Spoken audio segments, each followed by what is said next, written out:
What's good, YouTube? Welcome back to another episode of Crypto Download, where you get the lowdown on everything blockchain and crypto related.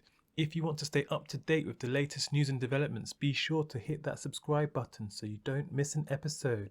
Now, let's jump right in. Institutional investors want a slice of the crypto pie.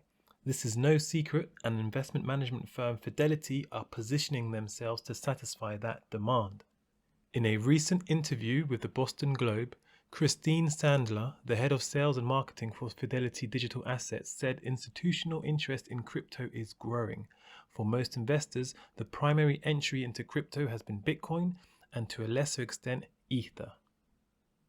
And there you have it. People are beginning to pay attention. And how could they not when you consider the amount of government spending that we have seen in the last year or so in order to protect people's livelihoods and the economy? What really got people off the fence was the pandemic, because you've got this scarce asset class, there will only ever be 21 million Bitcoin created, and an environment where our currency is being debased and there's a ton of money printing.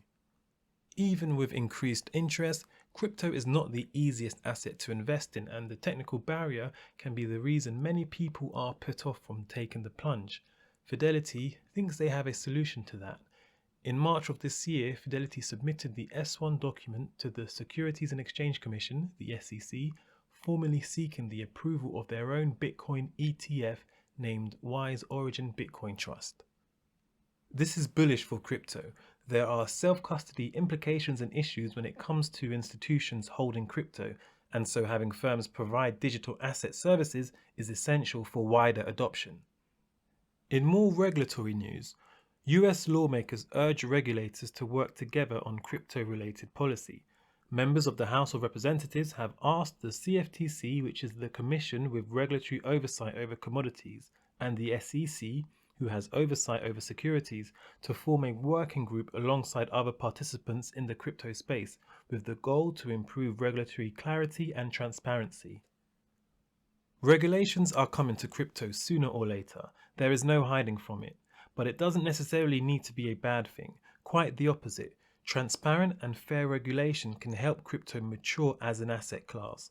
At the moment, there is a great deal of confusion when it comes to taxes and distinctions between a commodity, currency, or security, which leads to a great deal of fear, uncertainty, and doubt, also known as FUD, which is often responsible for increased volatility, often to the downside. Once we have clear guidance on the regulations, that is one less thing to be distracted by. As always, we will continue to keep you up to date with the latest developments regarding crypto legislation and regulation.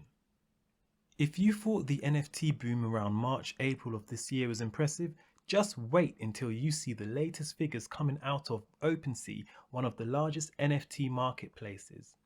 Interest in NFTs has exploded.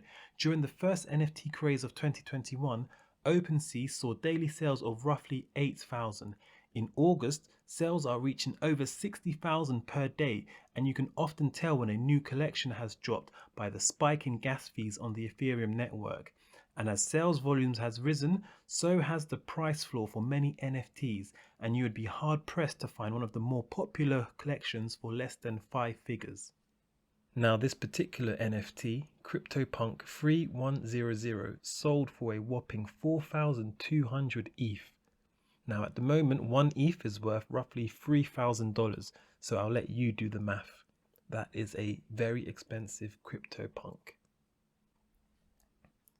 If you are scratching your head as to why people are scrambling to scoop up all these NFTs, stay tuned as we will be releasing a video on the NFT craze, going into why people believe they are valuable and why they think they are a worthwhile investment.